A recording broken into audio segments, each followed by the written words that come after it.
let's go ahead and open up. Obviously, with the biggest one here is who had the best draft. Chase, we'll start with you.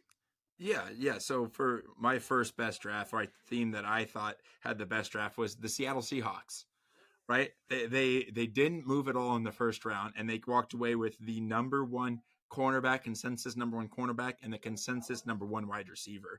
Then in the second round, they followed that up with one of your sleeper picks and Derek Hall, and a solid running back, QB3 consensus wise in the second. Then they grabbed all the way, dipped down all the way into the fifth round. And they grabbed a starting center for their team and Oli oh man, this hard name, Oli Watimi from Michigan. He's going to be a starting center in the fifth round.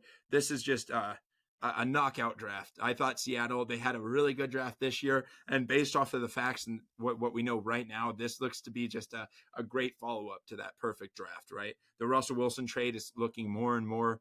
I mean, it was already a win for Seattle. Now there's no doubt if this draft actually pans out the way it looks. So I can't get over that JSN selection number one in the 20th pick. That is insane.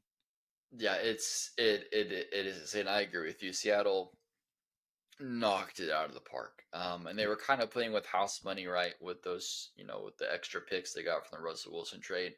But the whole point of that trade was to get multiple, starters, right, on your team, based off of last year and based off of, the value at the positions that they got this year. I think they absolutely did that. I mean, the fact that JSN fell to them at pick 20, they didn't have to maneuver at all to get him, was wild. It's interesting to see how that receiver run waited until the 20s to Yeah. go. When we saw, especially last year, those were taken super early, like it started around like pick 10, I think. And Yep. we've seen the wide receiver run go around pick 10 to 15, typically the past like 2 or 3 drafts actually. So Yeah.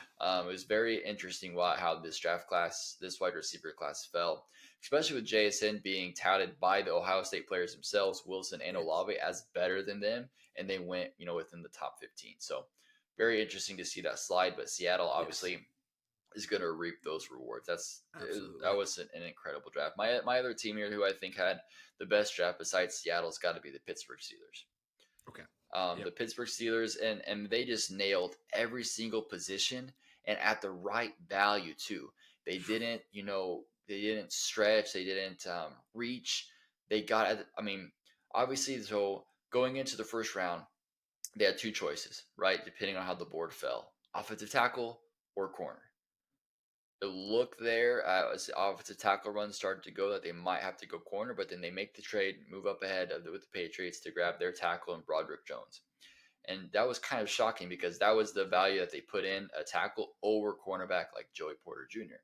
And then Joey Porter Jr. ends up falling out of the first round. And who has the first pick in the second round? The Steelers, who grab him.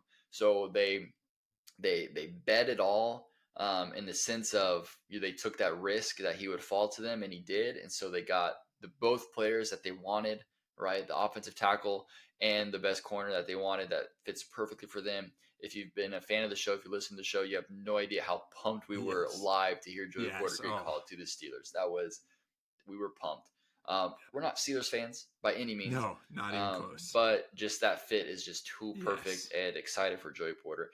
And then in a second round, another, right, so their second round pick, Keanu Benton, another defensive tackle. We had talked about them needing a defensive tackle there, so they grabbed that. And then Darnell Washington in the third, they're able to grab him, pair him up with Framer that they have, and then Nick Herbig as well from Wisconsin, Yes. another outside linebacker. We had talked about him as well, pairing up there with TJ Watt. So they just got good players at good value.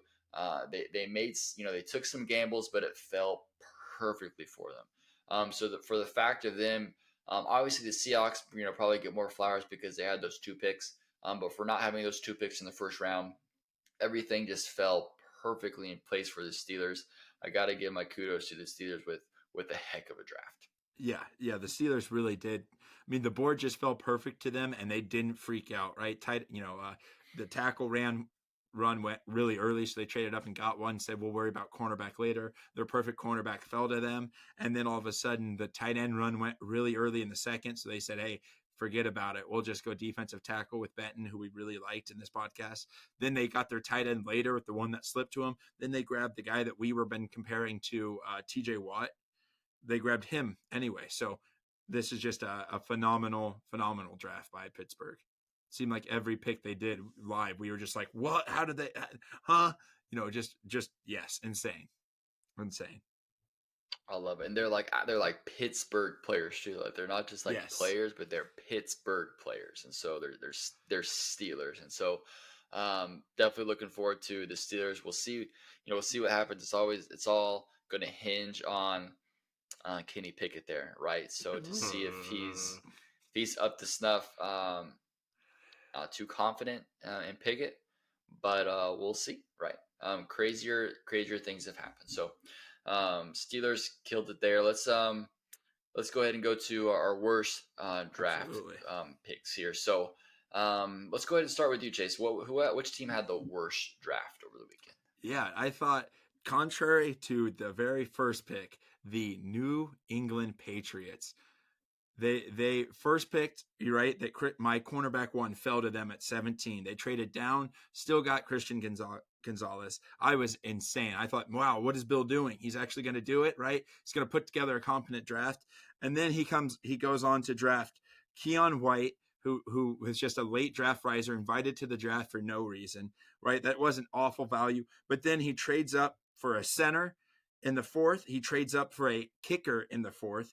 Then he also picked a punter in this draft class, and he also picked Kayshon Boutte. So if you've been watching, Kayshon Boutte is like the worst combine wide receiver of all time, and just kind of disappeared on the LSU team, had some offseason problems, which forced him into the draft. So I'm not very high on him. Drafted a linebacker from Sacramento State, picked a couple of guys from Liberty and Jackson State.